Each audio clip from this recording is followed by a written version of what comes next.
introduce Rick Boelter. I've known Rick for a long time. Yeah, he was about this big.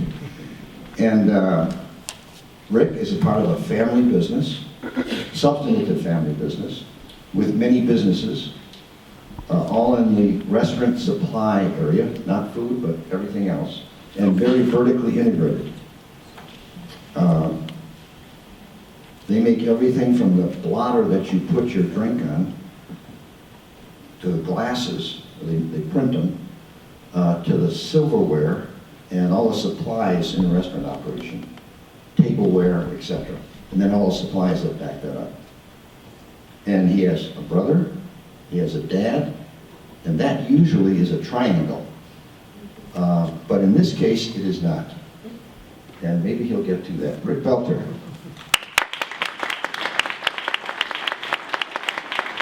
Thank you. Thanks, Dick. And he's president of his company, he's a CEO, no, he's a COO, and they have a number of companies, and so his brother's the CEO of a couple other companies. I just got a new title. Is that right? No, I'm just kidding. I don't want to cause any problems. Yeah, okay. He always causes problems in our advisory board meeting with the questions that he asks. Okay. Very good questions. So, thank you. So what I thought I would do today, let's see if we get this. Here we go. So I'm a third generation leader or steward, as we refer to our role in the family business. I thought about, okay, what can I really talk about? And one of the most important things that we are concerned about as leaders of the family business is the culture, because the culture really determines, it's how we treat one another, how we attract new people. It determines how we work together. It determines ultimately the customer's experience with us. And then also then determines whether people are growing, whether the business is growing or stagnating. And so I thought, okay, but that's a really big topic and I've got 10 minutes. So I'm going to start with our history, because just like a family, your history has a lot to do with who you are. And as far as our business, started in 1929. My grandfather was laid off from his job with National Motor Company, and he had to figure out how to make a living. And so we refer to this as our entrepreneurial roots. He began selling paper supplies and products to taverns and rooming houses around the city, out of the back of his truck. And that business began to grow, but really was a mom and pop business for the first, let's say, 40 years of the business. And jumping forward to the passing of the baton to Generation 2, it kind of happened like this. My dad graduated from college, then went and got his MBA, and then my grandfather, Mr. Fred, as he was referred to, said, here you go. Fortunately, that's not how it happened with me, but, and so my dad set about building the current base of the business and modernizing the business from an infrastructure standpoint. And that's where we became suppliers to the food service industry and really growing in that respect. And then also growing into the beverage industry, supplying the breweries and so forth. But what we found is there's a lot more to growing a business than infrastructure, computer systems and so forth. And it was culture. And at the time it was really command central. You know, that's how the business was run. It was really all pivoted off of one person. And so he set about creating more of an empowered culture and creating quality teams, starting an advisory board, you know, bringing outside perspectives and counsel and accountability into the company, trying to build leadership up, and trying to get empowerment and engagement to the front lines. And so that was around the 1980s when that started. Meanwhile, at the same time, we were, my brother and I were growing up, And I think one of the things, as I thought about this, one of the things my dad really did a nice job of was having conversations about what's going on at work, and kind of creating this family business value and an understanding for my brother and myself is, what does it really mean? You know, it's not just about growing the business, it's about stewarding the business, trying to carry it on.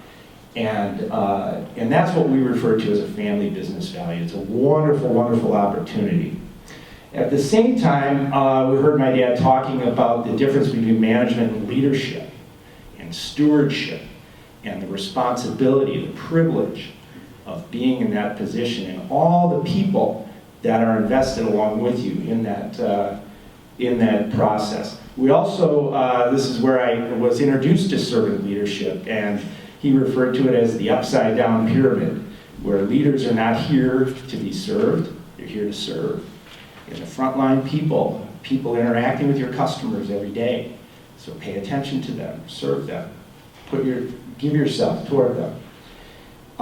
He invited us to experience the company.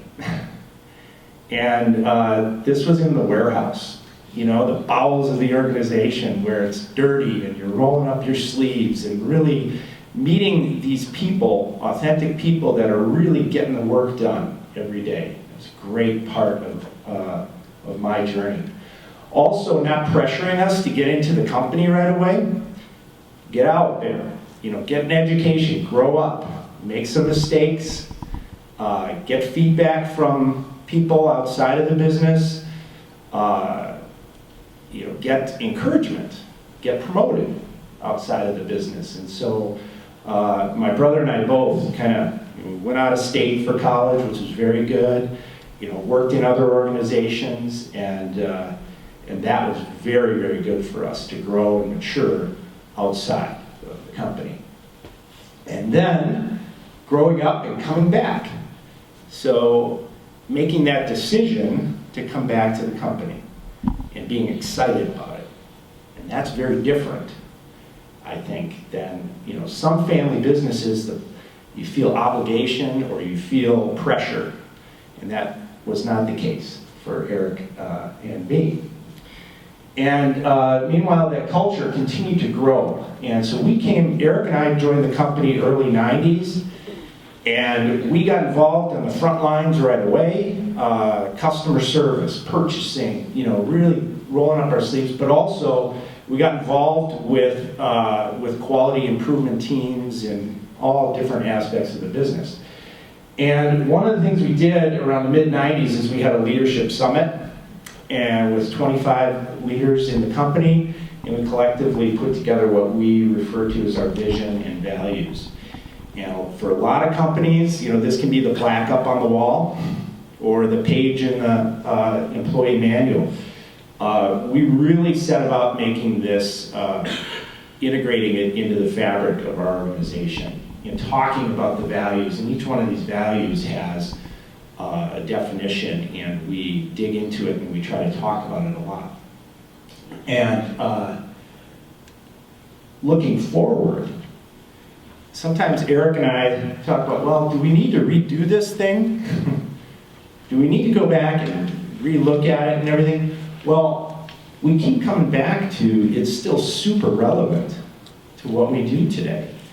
And so we've done some really neat things by putting together an orientation manual for new associates that talks about who we are. We hold departmental discussions where we discuss what does it mean to be trusted?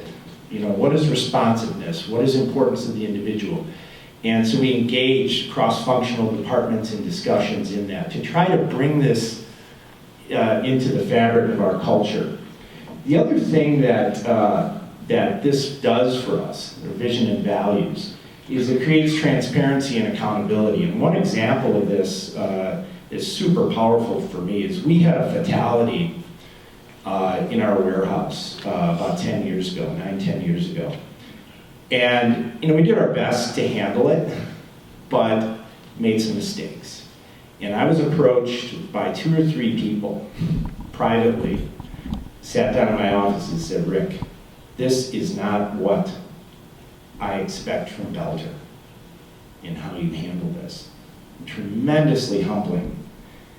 But you know what? I heard the truth from a frontline person. Came and sat down next to me.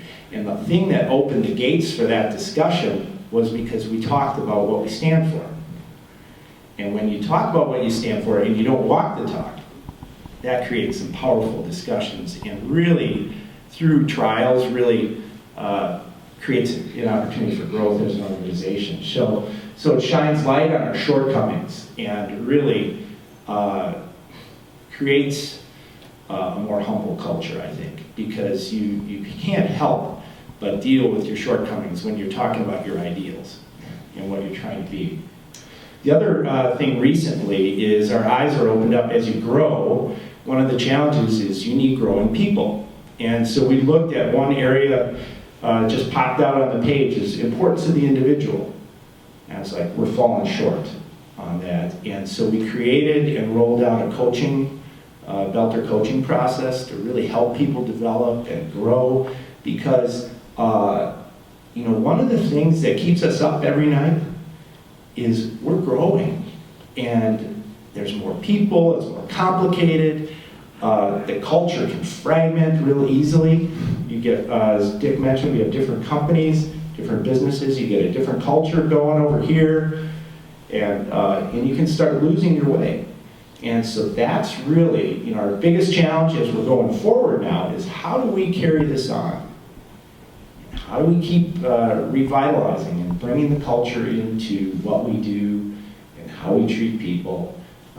Because that's really how you continue to grow. We all have to be on the same page, and that's also the most enjoyable and rewarding thing about being in a family business is you can really carry it forward and keep, let's say, paving the way for future generations. And that's what we hope for. We're not in this business to build it up and sell it at all. We want to grow this business and pass it on to the next generation if we can. So